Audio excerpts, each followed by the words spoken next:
So mga paps, good morning po sa inyong lahat. At Merry Christmas nga po mga paps, no?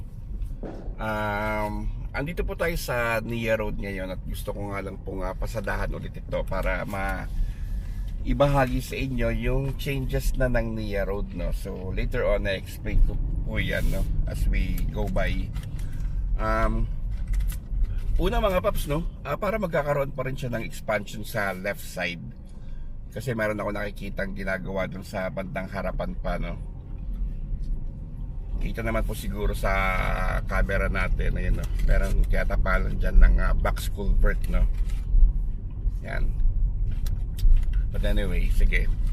Ito yung kinakatayuan natin mismo ngayon. Ito. Dati may poste dito nakatayo, no? Pero ngayon natanggal na po. So, yun nga, no, ang topic nga po natin ngayon is itong changes ng Nia Road. Particular yung poste ng Meralco. So, kung makikita nga po natin na kitang-kita nga po yung nilapad ng Nia Road. Naalala ko dati ito yung salubungan lang eh.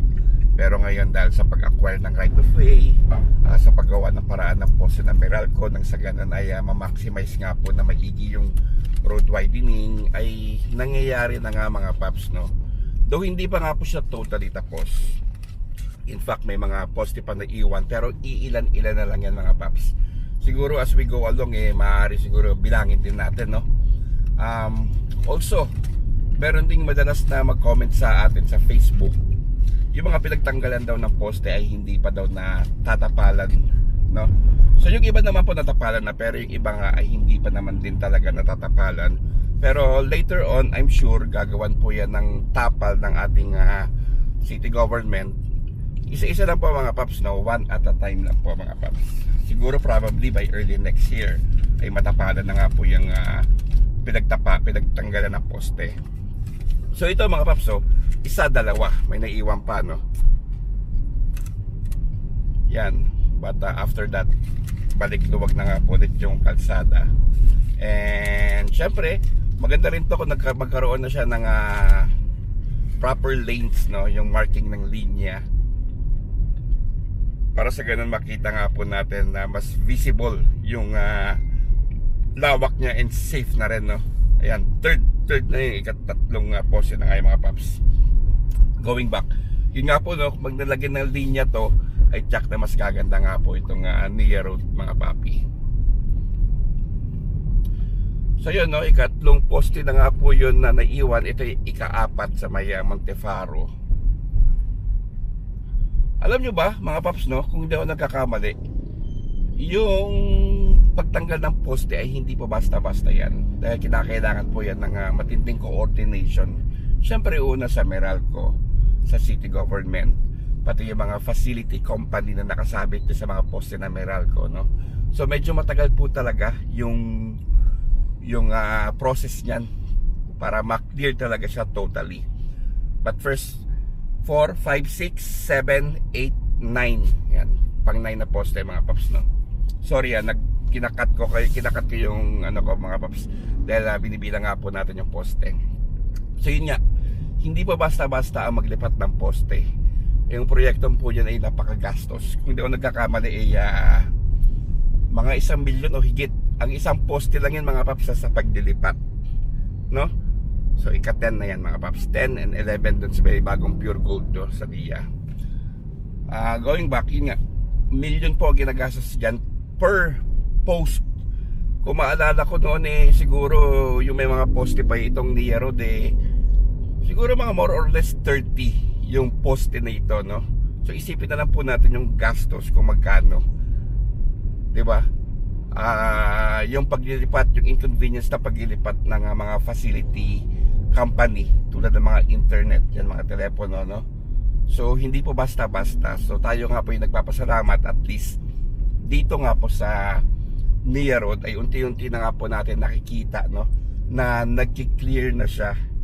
Siyempre after masemento ng mga pinagtanggalan ng poste, no, makabitan na proper street lights, which is yun naman talaga yung trademark ng ating syudad ng Imus, no, yung maliwanag na kalsada, and then malagyan ng markings or na center island.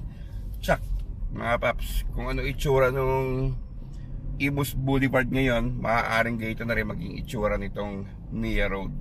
Kung maalala natin, yung Imus Boulevard noon ay nako, napaka ano po niya, napaka tatahiban pa yan dati mga paps, pero ngayon kita naman po natin, no, na napakaluwag na niya. So ganun din yung expectations natin sa Nia Road. Except that, tulad nga po na sabi ko, ay hinay-hinay lang din, no. Hindi po basta-basta nga yung mga ganitong proyekto, especially kung may involved na paglilipat ng poste ng Meralco. So medyo mahirap po yan mga papi. And then ito sa kaliwa, yung sa Periahan dati, clear na rin yung poste dyan eh. Hindi ko na lang mapakita sa inyo mga paps, pero clear na rin yan at na-widen na rin. Okay, so yun po yung mga update natin sa Nia Road, no. Now yung madalas nga po na nararanasan dito sa intersection ng Kalsadang Bago tsaka ng Nia, no, ay ito nga pong bottleneck dito, kaya nagkukos talaga siya ng traffic. Well, oo nga mga paps, meron pang pagkukulang especially sa right of way. Hindi pa nga po totally widen itong intersection na ito dahil meron pong right of way issue. So siguro habang nag-aantay tayo sa right of way, yung disiplina natin sa kalsada, halimbawa ito sa kaliwa natin, may do not enter na yan mga paps ha. Pag mahaba ang traffic dito, alam nyo ba, marami ako nakikitang gumagawa pa rin ng sarili ng linya dyan sa kabilang side, no, may no entry na yan mga paps ha. So siguro ang magiging tulong natin sa ating community or sa ating syudad is magpairal tayo ng disiplina rin, no, sa ating pagmamaneho. Maliit na bagay naman po yung mga paps, luminya lang po tayo ng proper lane. Kita nyo yung impact niya, kahit maliit na suliranin lang yan para sa atin. Ang lawak po ng impact niyan mga paps, domino effect po yan. So ang nangyayari is gumaganda yung daloy ng traffic. Ayun, kita nyo yung e-bike na yan. Yan. Nakikita nyo yan, e-bike ba yun o ginagamit pa yung linya sa kabila eh, which is dapat hindi na. Dati one way to eh, pero ngayon ginawa ng tamo-salubungan. Kita mo, meron pang sasakyan dito sa tabi natin na nasa kabilang linya rin. Kita nyo naman mga paps, di ba? Tapos paday tayo reklamo na traffic, tayo rin naman gumagawa ng sarili nating problema dahil sa traffic eh. Parang yung sa open canal, nilagyan na nga po ng harang para hindi na nga po mag-merge ang mga sasakyan. Pero ganun pa rin mga paps, ginagawan pa rin ng sariling linya, which is pagdating sa dulo, nagkakaroon na naman ng merging doon sa bottleneck, no? Which is, ang nangyari, lalong humahaba yung pila ng sasakyan. And aside from that, syempre yung mas delikado kasi pagdating nga sa dulo, nagsisingitan na naman. Ayun, kita nyo, may nakita na naman tayo sa sasakyan mga paps, no? Nakakaliwa. Ewan ko, pinapayangan ba talaga yan sila ng seat mo? Pero ang gara mga paps, di ba? Dapat mag-antay na lang tayo pakaliwa dun sa proper left turning na kalsada mismo. Yun po yung para sa akin mga paps, hindi naman po tayo eksperto, hindi rin tayo perpekto. Pero yun nga, no, sana naman disiplina. Later on mamaya pagtawid natin, i-explain ko rin mga paps yung isa sa mga obserbasyon ko. Tayo nag-o-observe lang naman mga paps.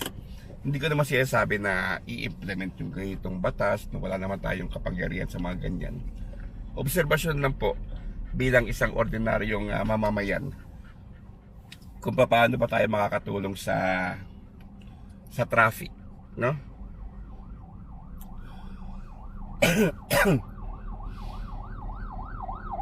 Yan, ganyan, understandable yan, ambulansya yan, wala tayong magagawa, may karapatan talaga yan. Pero yung mga iba na para lang gusto mauna na makakaliwa agad dito, ay wag naman sana. The worst is meron pa gumagamit ng linya na ito, may harang na ito. Tapos ang tendency pagdating sa dulo, kakanan, o di ba? Tama ba 'yun? Yung pakakaliwa ka, siguro, ewan ko para sa akin mali, oo. Pero ewan ko ba't napagbibigyan din sila. May nakausap nga ako na isang Sid Moreno. Sabi nga makukulit din daw talaga ang mga driver, lalo daw mga tricycle mga paps, kung sumakop daw ng linya sa kabilang side. Malinaw na nga po, malinaw na two-way traffic na nga po ito mga papi. Magtyaga lang tayo na makatawid sa intersection. Hindi naman po kakain yun ng 8 oras na nakahinto tayo dito eh. Understandable naman yung mga paps, kahit sa intersection naman may impede talaga ang traffic, di ba?